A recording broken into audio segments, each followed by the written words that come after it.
Well, the reason we're here in this windy but very beautiful spot is because this is in the centre of a place where EDF Energy want to build the first of Britain's new nuclear power stations. And where we're actually camping here is likely to be roughly the site of one of these holes in the ground with a nuclear reaction going on in it to make electricity. And then nearby there's going to be a big pond where they're going to put all the toxic waste, which will stay here for 150 years at least before it can be moved. It offends me that there is the idea that in order to run your whatever it is electrical appliance, and because you're not asked to do the work to create alternative energy systems, you're prepared to put toxic waste in the ground, which my daughter's daughter's daughter will be responsible for taking care of. That's passing on a debt to future generations, which is totally unacceptable in my opinion. So I feel quite strongly about that, actually. We're here because, first and foremost, we don't want that to happen.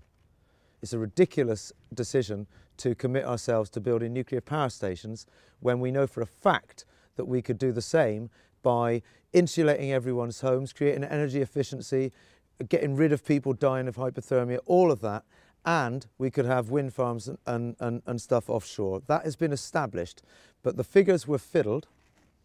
And one of the things that's become apparent is that the whole decision to go nuclear has been based basically on the lobbying of the nuclear industry. But there's something else going on here, which is more important in a way. It shows the influence of the nuclear power industry and how insidious and corrupting it is, not just in the way that its waste is corrupting of people's bodies, but in the way that it corrupts every process it touches. It's a system of power which is based on centralised production of energy under military guard by people who are highly trained, elite group of people, and it is totally under the control of the central power.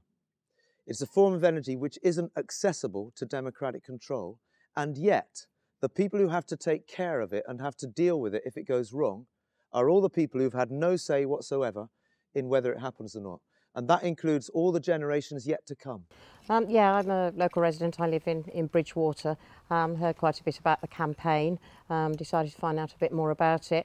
And quite frankly, I'm really horrified about what's happening here, both in the short term, and in fact what's already happened to our beautiful countryside, and just looking around today at just the age-old trees, flora, fauna, and just knowing that this is all going to be destroyed, even if or when EDF don't get the planning permission that they want. I just think it's mad, and I think if most people could see what was going on, they'd be really quite disgusted. In order to build this power station, the planning process in this country has been changed, so that now if the government say it is national policy, you don't have any grounds for challenging it anymore. So you can't challenge it's a nuclear power station because that's already been established. The government said it's going to be one, and you've got to accept that. If you don't like it, change the government. The thing is, before they get the permission to build this nuclear power station, they've been told that they can trash all this land around us, hundreds of hectares of land, which contains what are becoming rare habitats. Every morning when I wake up, there's a skylark singing in the field down there. And that skylark in 3 months' time will be dead, for no other reason than that they can't wait before they've got planning permission to destroy all this land. Their reactor design may be faulty. There may be another Fukushima in the next 12 months, and we may decide not to go along the nuclear route. Or the situation in the French economy may mean that EDF, a French firm, pulls out its money.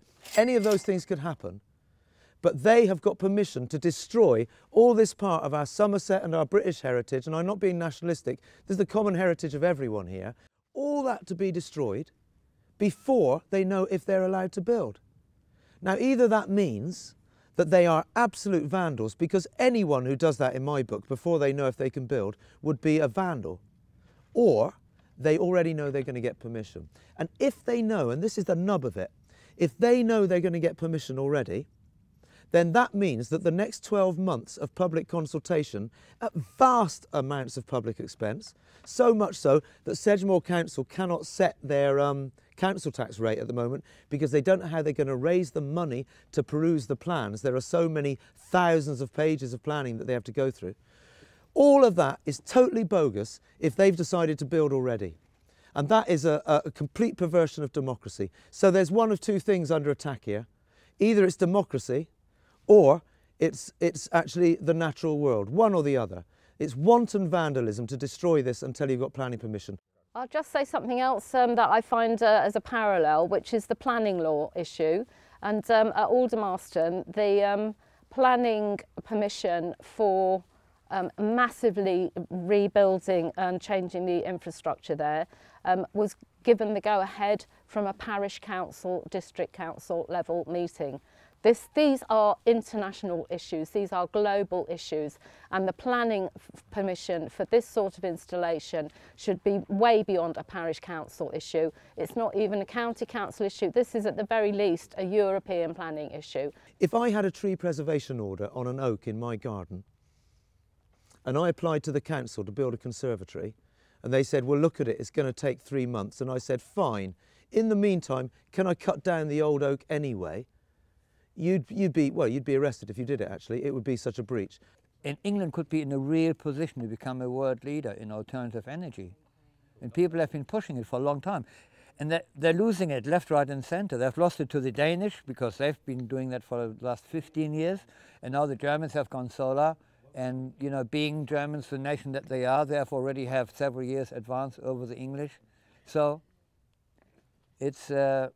they're pushing, like Theo said, they're pushing an old technology, but not only the cost of that technology, but also the cost of not implementing something new. And I think the young people in this country must be, in some ways, must be really desperate and thinking, well, we thought there's all this technology, well, can we not supply it? This is one of the biggest decisions we're taking at this time. This is the future energy direction of this country, because there isn't enough to play with everything. This is where they're putting the resources. And a whole generation of young people are going to waste their time thinking maybe they've got a future in nuclear, when actually those young engineers could be working on the kind of technology we actually need. And we're saying we can't find a safe way to do it. We can't be asked to find a safe way. There is plenty of money in this world to create the jobs that could lag every property in this country. But that money is being held by the likes of the people who run EDF. And so we're here, we're saying, no, we're going to stay as long as we can. And our job here is to just get people in to notice this particular thing and get more support and see if we can help in any way we can. But in the end, it's not going to be up to us. It's up to many more people who might see this if they ever get a chance. And, you know, it's up to other people to do what they do too.